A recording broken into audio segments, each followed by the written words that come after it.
Bismillahirrahmanirrahim. Assalamualaikum warahmatullahi wabarakatuh. Al-Fatihah. A'udzubillahi minasyaitonirrajim. Bismillahirrahmanirrahim. Alhamdulillahi rabbil alamin. Ar-Rahmanirrahim. Maliki yaumiddin. Iyyaka na'budu wa iyyaka nasta'in. Ihdinas siratal mustaqim. صراط الذين أنعمت عليهم غير المغضوب عليهم ولا الضالين آمين. أعوذ بالله السميع العليم من الشيطان الرجيم. بسم الله الرحمن الرحيم.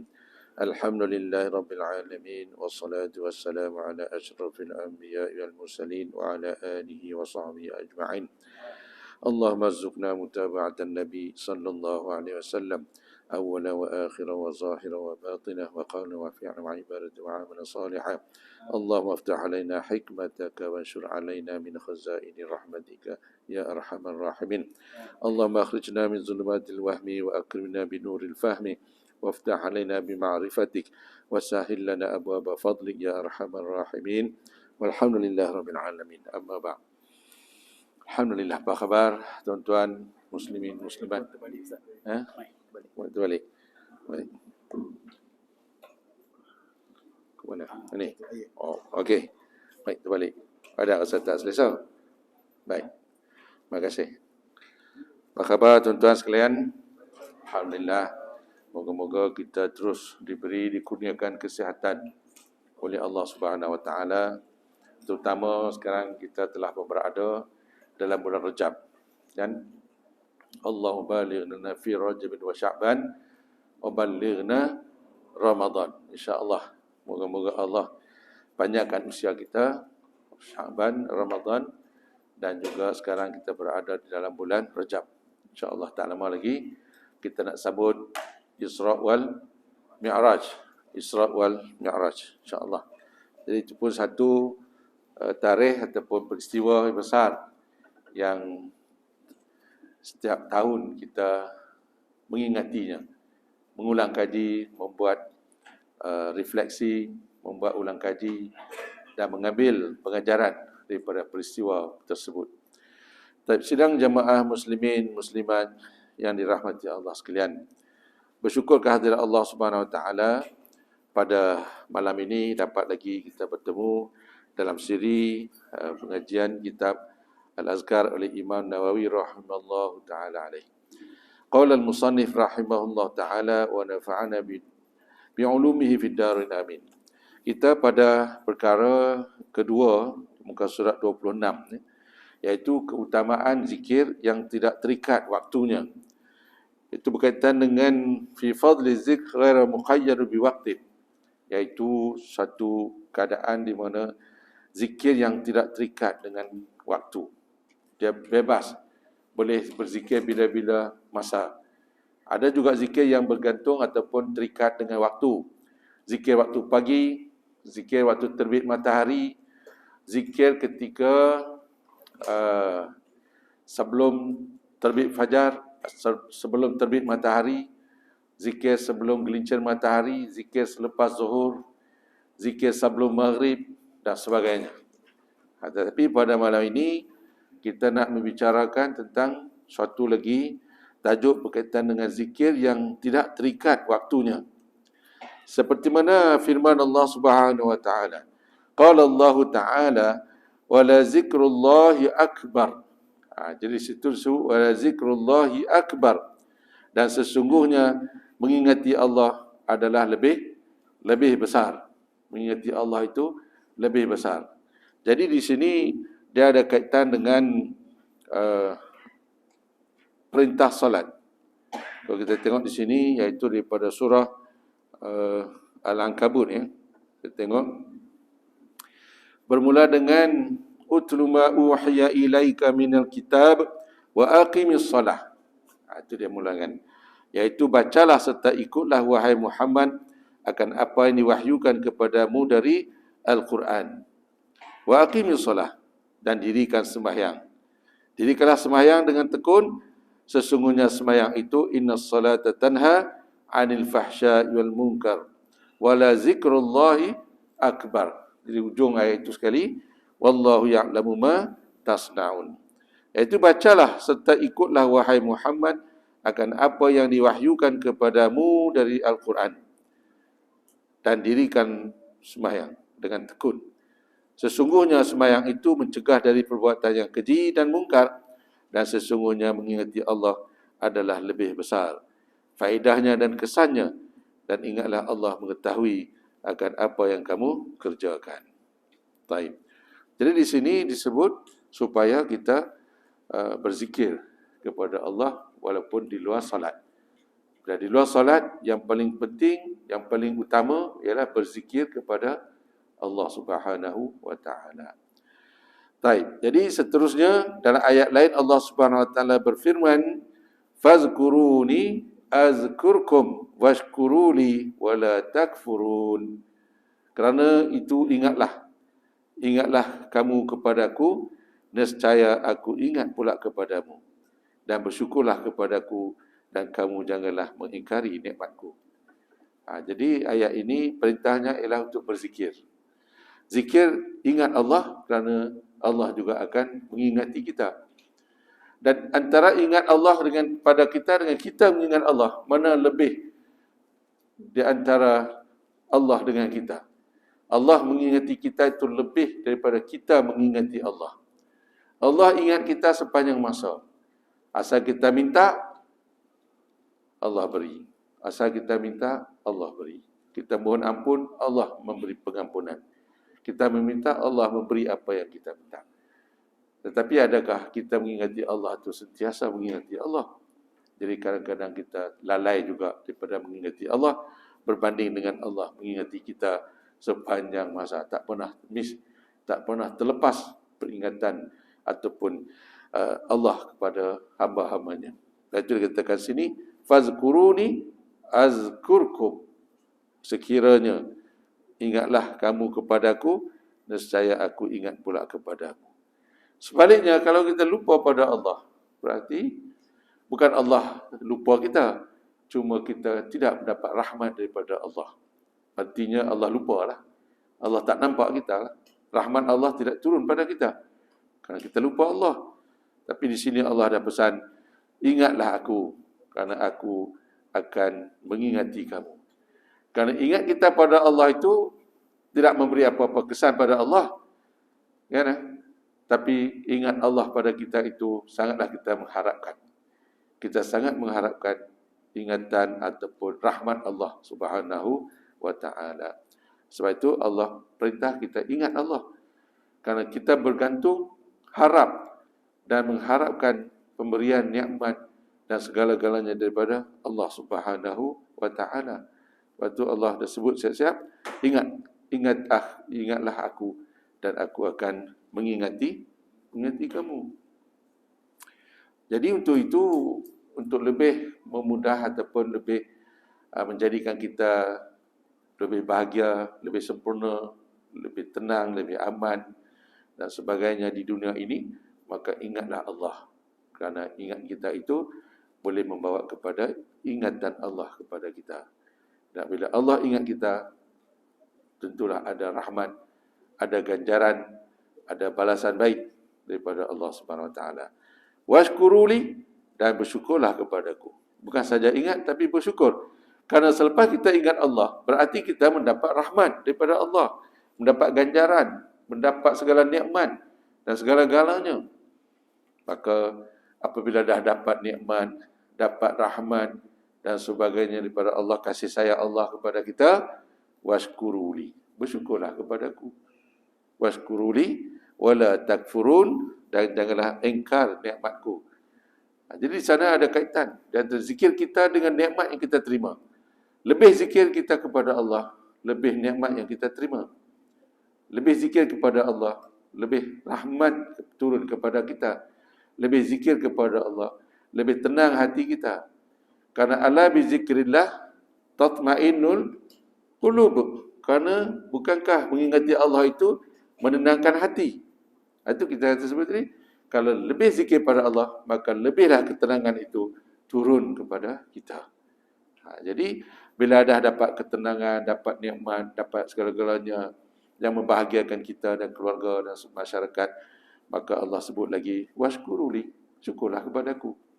Kerana semua yang kamu nak tu, semua dah dapat. Syukur kepadaku. Dan syukur ini pula ada kaitan dengan kufur. La in syakartum la azidannakum. Sekiranya kamu bersyukur kepadaku, ku tambah lagi. Wala in kafartum inna azabi la syadid. Sekiranya kamu kufur, azabku sangatlah pedih. Ini semua ni ada kaitan, rentetan, rangkaian. Dan zikir kita itu, dengan nikmat yang kita terima, syukur yang kita pada Allah, kelebihan nikmat yang kita dapat. Jadi sini ayat ni macam pendek saja. Fazkuruni azkurkum washkuruli wala takfurun. Jadi syukur dengan kufur ini memang Allah gandingkan. Kalau kita tak bersyukur, sebaliknya akan jadi kufur. Bukanlah kufur dari segi akidah, tapi kufur dari segi nikmat. Allah dah beri nikmat, lupa nak syukur. Allah dah beri nikmat, lupa nak menyeru ataupun melakukan tambahan, tingkatkan ibadah. Nikmat dah dapat, ibadah kurang. Oleh itu, di antara nikmat yang kita dapat dan ibadah yang kita persembahkan, yang kita tujukan kepada Allah tu patutnya lebih sama dengan nikmat ataupun lebih lagi. Kerana kita beribadah kepada Allah itu untuk mendapat rahmat Allah, untuk mendapat kasih sayang Allah. Bila kita menjadi hamba yang taat dan sebagainya, syukur, maka kita akan menjadi hamba yang dikasihi oleh Allah Subhanahu wa taala. Baik. Itu ayat yang kedua, berkaitan dengan zikir yang tidak terikat dengan waktu. Boleh bila-bila masa saja kita perlu dan kita sepatutnya, ya, sewajarnya kita sebagai hamba Allah ini sentiasa berzikir kepada Allah, bersyukur dan jangan kufur. Baik, seterusnya Allah Subhanahu wa taala berfirman, "Falaula annahu kana minal musabbihin lalabitha fi batnihi ila yaumi yub'atsun." Ini satu lagi ayat daripada surah As-Saffat ayat 143 144. Ayat ini berkaitan dengan kisah seorang nabi. Nabi mana tu? Nabi Yunus. Nabi Yunus. Maka kalau sekiranya dia tidak termasuk orang-orang yang banyak mengingati Allah, nescaya dia akan tetap tinggal di perut ikan itu sampai hari kebangkitan. Kisah Nabi Yunus masuk dalam perut ikan paus, kan? Nabi Yunus menyeru kaumnya supaya beriman kepada Allah, jangan sembah berhala. Tetapi seruan Nabi itu diejek, dimain-main, diolok-olokkan oleh kaumnya. Bukan mereka nak beriman dengan Nabi Yunus, tapi mereka terus menyembah berhala dan mengolok-olokkan Nabi. Maka Nabi marahlah. Nabi Yunus marah. Langsung turun wahyu daripada Allah Subhanahu wa taala. Dan Allah akan azabkan mereka. Bila Allah azabkan mereka, Nabi Yunus memberi maklum pada kaumnya bahawa Allah murka pada kamu dan Allah akan menurunkan azab kepada kamu. Bila Nabi Yunus memaklum pada kaumnya tentang wahyu Allah itu, Nabi Allah Yunus masih lagi marah. Maka dia meninggalkan kaumnya dan terus lari. Dan lari meninggalkan kampung wilayahnya, qaryahnya, ataupun di mana kawasan kaumnya berada, dan dengan lari itu dengan menaiki sebuah kapal. Pergi ke tepi laut, naik sebuah kapal, tidak begitu baik, cuaca kurang baik, cuacanya gelap, hujan, ribut, petir. Maka tentulah akan karam kapal itu, hampir nak karam. Semua barang-barang dalam kapal dilontar, dicampak keluar laut, ke dalam laut, pun tak selamat lagi. Sehingga kena undi. Seorang daripada penumpang itu kena dicampak lagi ke laut, baru selamat yang lain. Jadi nak pilih siapa yang nak dicampak itu dengan cara undian. Bila diundi, nama Nabi Yunus yang naik. Tetapi para penumpang dalam kapal itu tak sukalah kalau Nabi Yunus nak dicampakkan. Lepas itu undi lagi sekali. Undi punya undi, naik nama Nabi Yunus juga. Akhirnya Nabi Yunus sendiri lompat daripada kapal, terjun ke dalam laut. Bila terjun ke dalam laut itu, Allah SWT telah perintahkan ikan paus supaya datang tepi kapal itu. Terjun saja, ikan paus membuka mulut. Dan teruslah masuk ke dalam perut ikan paus. Itu kata Zunnun, yang ditekan ikan paus itu, kisah Nabi Yunus. Masuk dalam perut ikan paus dan tidaklah diapa-apakan. Tidak dikunyah, tak digigit, tak hancur dagingnya, tak patah tulangnya. Cuma gelap saja. Nabi Yunus duduk dalam perut ikan paus itu, gelap saja. Tak ada api, tak ada elektrik, tak ada cahaya. Kan? Jadi duduk gelap. Akhirnya Nabi Yunus berdoa pada Allah Subhanahu Wa Taala. Itulah doa yang selalu kita baca, iaitu apa? La ilaha illa anta subhanaka inni kuntu minaz zalimin. Itu doa Nabi Yunus. Lepas itu kita kalau nak berdoa, nak solat hajat, ada satu hajat, jangan lupa membaca doa Nabi Yunus.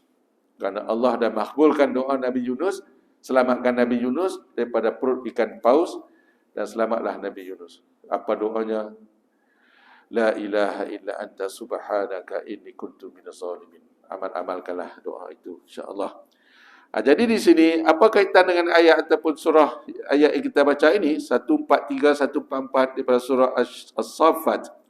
Falaula annahu kana minal musabbihin. Maka kalau sekiranya dia, yakni kan Nabi Yunus tadi, tidak termasuk orang-orang yang banyak mengingati Allah. Musabbihin ini orang yang bertasbih pada Allah. Tasbih itu kan sebagian daripada berzikir. Artinya berzikir, dan perut ikan nun itu berzikir. Musabbihin ini orang yang bertasbih. Ya. Subhanallah, subhanallah, maha suci Allah. Dan Nabi Yunus tahu melakukan kesilapan. Kenapa dia terus marah? Sedangkan Allah dah mengampunkan kaumnya. Kaumnya telah diampun. Walaupun mereka ingkar, mereka tidak beriman dengan Nabi Yunus pada awalnya, tapi kemudian mereka dapat pengampunan daripada Allah apabila mereka bertaubat. Bila bertaubat. Tapi Nabi Yunus terus juga lari. Jadi di situ membuatkan Nabi Yunus rasa bersalah lah. Ya, betul kita inni kuntu minaz zalimin. La ilaha illa anta subhanaka inni kuntu minaz zalimin. Aku daripada orang-orang yang zalim. Jadi untuk itu, untuk mengumpulkan keampunan daripada Allah Subhanahu Wa Taala, maka itu dikatakan kalau sekiranya dia tidak termasuk orang-orang yang banyak mengingati Allah, la labitha fi batnihi, nescaya dia akan tetap tinggal. Kalau tak ada doa tu yang Nabi Yunus doakan, maka kekallah dalam perut ikan paus itu sehingga bila ila yaumi yub'atsun, sampai hari kiamat, hari kebangkitan. Yauma yub'atsun itu ialah hari kiamat. Tapi Nabi Yunus telah berdoa dan Allah menerima doa Nabi Yunus dan dia pun keluarlah, selamatlah. Jadi artinya kita pun kalau ada kadang-kadang kesempitan, kadang kepayahan. Dalam kepayahan lah tu, Nabi Yunus dalam perut ikan paus sebenarnya, yang begitu gelap, gelita, tak ada apa, tapi dapat pengampunan, makbul doanya. Kita pun begitu, kalau nak ambil iktibar pengajaran daripada peristiwa itu, maka kita juga boleh membaca ayat tersebut untuk kita sendirilah. Kalau kita dalam kesempitan, kepayahan dan sebagainya, baca doa itu. Baik. Jadi berzikir, maknanya dalam keadaan apa sekalipun, maka apatah lagi kalau sekiranya berada dalam keadaan kepayahan, kesempitan, ancaman dan sebagainya, maka sudah tentulah kita lebih lagi berzikir kepada Allah Subhanahu Wa Taala. Jadi siapa yang lebih, macam kita baca doa Sayyidul Istighfar, Allahumma anta rabbi la ilaha illa anta khalaqtani wa ana 'abduka wa ana 'ala 'ahdika wa wa'dika mastata'. A'udzubika min syarri ma sana', abu'u laka bi ni'matika 'alayya wa abu bi dzambi faghfirli fa innahu la yaghfiru dzunuba illa anta. Tidak ada siapa yang boleh mengampunkan dosa melainkan illa anta, melainkan Allah. Itu dia Sayyidul Istighfar. Baca pagi, baca petang. Kan? Baik. Jadi kesitulah, kepada Allah lah kita tumpukan, kita panjatkan doa dan zikir kita. Moga-moga kita mendapat bahagia, rahmat, kasih sayang daripada Allah Subhanahu wa taala. Baik, seterusnya Allah Subhanahu wa taala berfirman lagi dalam surah Al-Anbiya ayat 20. Yusabbihuna al-laila wan-nahar la yaftarun. Mereka selalu bertasbih dan siang tiada henti-henti. Malam dan siang tiada henti-henti. Jadi di sini dia katakan tadi, zikir yang tidak terikat waktunya ini, baik waktu malam maupun waktu siang, berzikirlah. Tidak ada masa yang dihadkan untuk kita berzikir, untuk kita mengingati Allah Subhanahu wa taala. Di sini dapat kita mengambil pengajaran bahawa berzikir ini, masa yang bila kita tak berzikir? Masa tidur saja. Masa tidur saja kita tidak berzikir. Itu pun kalau bangun tidur tengah malam pun dituntut. Ada sunnah Nabi mengajar supaya berzikir kepada Allah. Ya, la ilaha illallah wahdahu la syarikalah, lahul mulk wa lahul hamd, yuhyi wa yumit, wa huwa ala kulli syai'in qadir. Dan mendapat pengampunan daripada Allah. Jadi kita selalu mendapat pahala ganjaran besar, iaitu kita solat tahajud bangun tengah malam.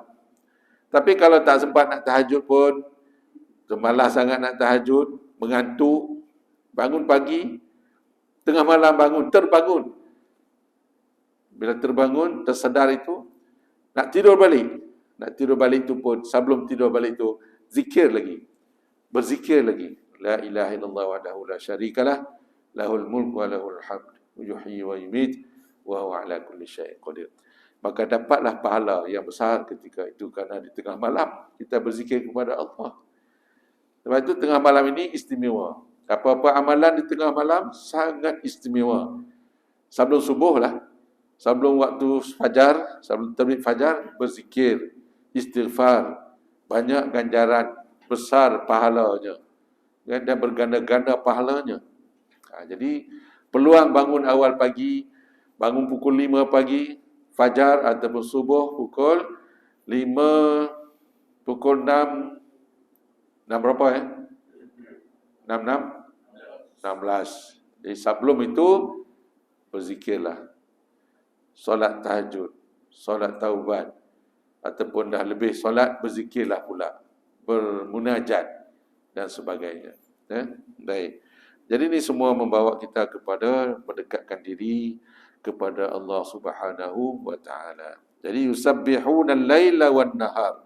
Maka mereka selalu bertasbih malam dan siang, wala yaftarun, la yaftarun, dan tidak henti-henti. Surah Al-Anbiya ayat 20. Baik, seterusnya kami telah meriwayatkan dalam As-Sahihain, kedua-dua imam ahli hadis, Abu Abdullah Muhammad bin Ismail bin Ibrahim bin Mughirah Al-Bukhari Al-Ju'fi, dan Abu Husain Muslim ibn Al-Hajjaj bin Muslim Al-Qushairi An-Naisaburi radhiyallahu anhu, dengan sanad yang bersambung kepada Abu Hurairah radhiyallahu anhu.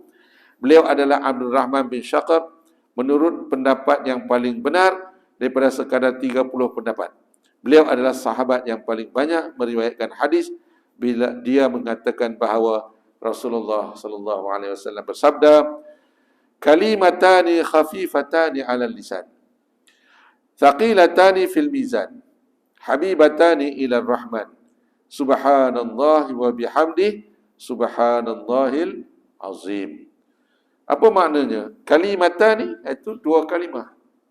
Kalimatan, satu kalimah, kalimatun. Dua kalimah, kalimatan. Apa dua kalimah ini? Kalimah yang sangat ringan, khafifatan, khafif, yang diucap dengan lidah. Dua kalimah yang ringan, yang diucap dengan lidah, ala lisan, thaqilatan. Kalau khafifatan itu ringan, thaqilatan itu berat. Beratnya di mana? Fil mizan, dalam timbangan. Fi yaumil qiyamah, besok ada timbangan amalan, berat dan ringan. Tapi yang dikatakan di sini ialah dua kalimah yang ringan ini, yang disebut oleh lidah sangat ringan, thaqilatan, berat pada timbangan, maksudnya ganjarannya banyak, besar, berat pada timbangan tu berarti akan diberi ganjaran yang lebih. Habibatani, Habibatani, disukai, dicintai. Ila Rahman. Ar-Rahman ni siapa? Allah Subhanahu wa ta'ala. Sebab nama Allah yang lain adalah Ar-Rahman. Tapi di sini tak sebut ilallah. Dia sebut Ar-Rahman. Ar-Rahman ini artinya kasih. Lepas itu kita sebut Bismillahirrahmanirrahim, dengan nama Allah yang Maha Pengasih lagi Maha Penyayang. Jadi Habibatani ila Rahman, iaitu Allah dengan sifatnya yang Maha Pengasih, suka kepada kalimah ini. Walaupun dia ringan disebut oleh lidah, tapi berat pada timbangan mizan, artinya berat pada pahalanya, besar pahalanya, dan suka Allah Subhanahu wa taala suka pada kalimah ini. Iaitu apa kalimahnya? Subhanallahi wa bihamdih. Satu kalimah. Ya, Subhanallahi wa bihamdih, walaupun dia terdiri daripada Subhanallah tu 2-3 kalimah, tapi disebutkan sini satu kalimah, iaitu Subhanallah wa bihamdi Subhanallahil azim. Apa maksud sini? Ialah 2 kalimah yang ringan untuk diucap dengan lidah, berat di atas timbangan, dan dicintai Allah yang Maha Pengasih. Ar-Rahman itu Maha Pengasih. Artinya siapa beramalkan sebutan ini ataupun zikir ini, sebut ulang-ulang kalimah ini, pengasih, Allah kasih pada orang yang menyebut itu, yang berzikir dengan kalimah ini, iaitu Subhanallah wa bihamdih Subhanallahil azim. Ini tak ada had. Bila-bila kita tengah memandu, turun daripada rumah dan datang masjid, mandu, bukan ada buat apa pun, jadi mulut kita tu, lidah kita, lisan kita itu basahkanlah. Dengan basah dengan apa? Basah dengan mengulang-ulang ini, Subhanallah wa bihamdih Subhanallahil azim. Nah, ini membuatkan Allah kasih. Bila Allah kasih, banyaklah ataupun doa-doa kita, hajat-hajat kita akan dimakbulkan oleh Allah Subhanahu wa taala. Waktu sebelum kita baca Al-Quran, sebelum baca Yasin, hajat kita macam-macam kan? Malam Jumaat itu kita nak baca Yasin dengan bawa hajat, macam-macam hajat kita. Oleh itu, sebelum nak mulakan baca Yasin itu, kita istighfar, dan kita ulang ini Subhanallah wa bihamdih Subhanallahil azim 10 kali. Subhanallah wa bihamdih Subhanallahil azim, untuk mendapat kasih Allah. Jadi nanti hajat kita nak baca Yasin itu, banyak hajat kita. Anak periksa lah ni SPM ni, anak nak periksa, anak nak mendapat kerja, anak nak itu nak ini. Kita sendiri pun kalau kita ada hajat sesuatu, malam Jumaat itu kita baca surah-surah Al-Quran, ayat-ayat Al-Quran, termasuk Yasin. Maka kita jangan lupa untuk bertasbih dengan 2 kalimah yang ringan ini. Tapi sangatlah disukai, sangat dicintai, dan mendapat perhatian daripada Allah yang bersifat dengan pengasih, Ar-Rahman. Ini tidak sebut ilallah, tapi disebut ilar Rahman. Cantik ayat ini. Ya, susunan ayatnya kalimatani khafifatani 'alal lisani thaqilatani fil mizani habibatani ila rahmani subhanallahi wa bihamdihi subhanallahil azim. Baik, jadi silalah, marilah sesama kita beramal untuk kebaikan kita sendiri, kesejahteraan kita, mendapat kasih sayang Allah Subhanahu wa taala. Amal-amalkanlah ini. Sangat ringan, memang ringan betul. Terbukti ringannya. Tak kena bayar pun, tak berpeluh pun, tak payah pergi mana-mana, nak beli kan, nak pergi supermarket cari pun tak payah, nak pergi kedai pun tak payah. Tak ada di kedai, tak ada di supermarket, tak ada di mana-mana, tapi ada pada kita, ada pada kita, ada pada ilmu kita. Ini sebut berat kan? Jadi itulah, hadis ini adalah hadis terakhir dalam Sahih Al-Bukhari. Baik, seterusnya lagi kami telah meriwayatkan dalam Sahih Muslim pula, daripada Abu Dzar radhiyallahu anhu, dia berkata, Rasulullah sallallahu alaihi wasallam bersabda, "Ala ukhbiruka bi ahabbil kalami ila Allah Ta'ala, inna ahabbal kalami ila Allah subhanallah wa bihamdihi." Wa fi riwayah, su'ila Rasulullah sallallahu alaihi wasallam, "Ayyul kalami afdal?" Qala, "Mastafallahu li kalimat li malaikatihi aw li ibadihi subhanallahi wa bihamdih." Sama juga, cuma riwayat yang lain. Kalimah yang ringan tadi Subhanallah wa bihamdihi tadi. Apa maksudnya? Mahukah aku beritahu? Siapa ni? Ala ukhbiruka. Rasulullah berkata kepada Abu Zar, ala ukhbiruka bi ahabbil kalam ila Allah. Nakkah kamu wahai Abu Zar, aku beritahu kamu, ukhbiruka, aku nak bagi tahu kamu apa kalam? Maksudnya ucapan ke, ungkapan ke, kata-kata ke yang Allah suka. Ahabbal kalam ila Allah. Ini sini disebut bukan ila Rahman lagi, ila Allah pula. Di riwayat banyak menunjukkan hadis ini, banyak riwayat dan menunjukkan bahawa Rasulullah banyak mengulang perkara ini. Di sana, di sini diriwayatkan oleh banyak perawi. Kalau di atas tadi diriwayatkan oleh siapa tadi, dia katakan daripada Sahih Al-Bukhari kan, bahawa Rasulullah menyebut kalimatan ini tadi. Tapi di sini Abu Zar pula kata, ala ukhbiruka bi habil kalam ila Allah Ta'ala.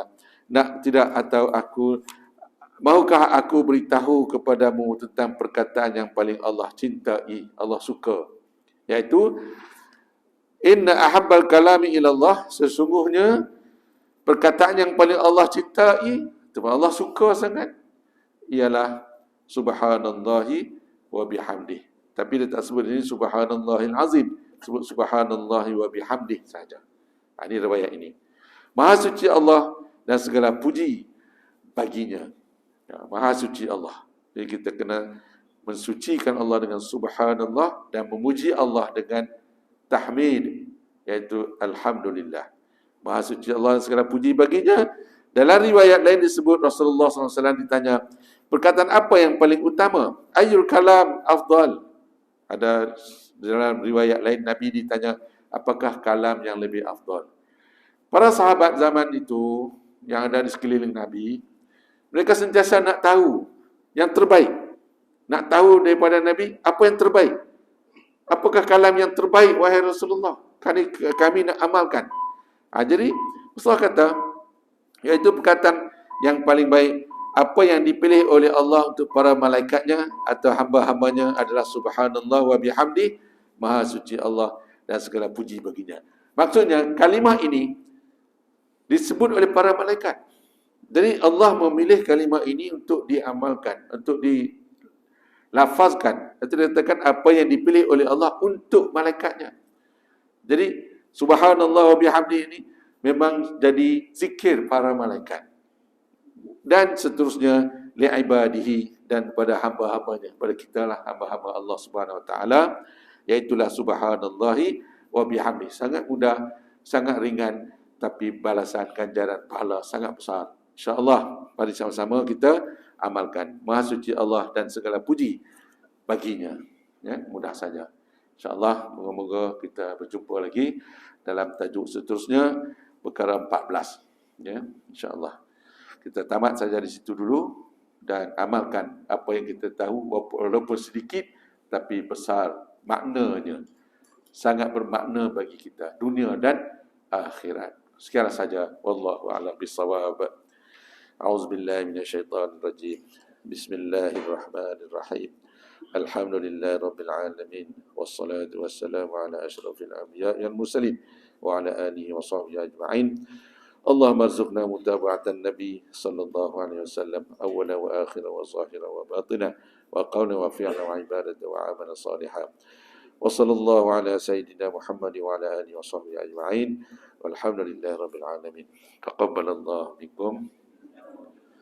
Subhanakallahumma wa bihamdik asyhadu an la ilaha illa anta astaghfiruka wa atubu ilaik. Bismillahirrahmanirrahim. Wal 'asri innal insana lafi khusr إلا الذين آمنوا وعملوا الصالحات وتواصوا بالحق وتواصوا بالصبر. صدق الله العظيم. السلام عليكم ورحمة الله وبركاته.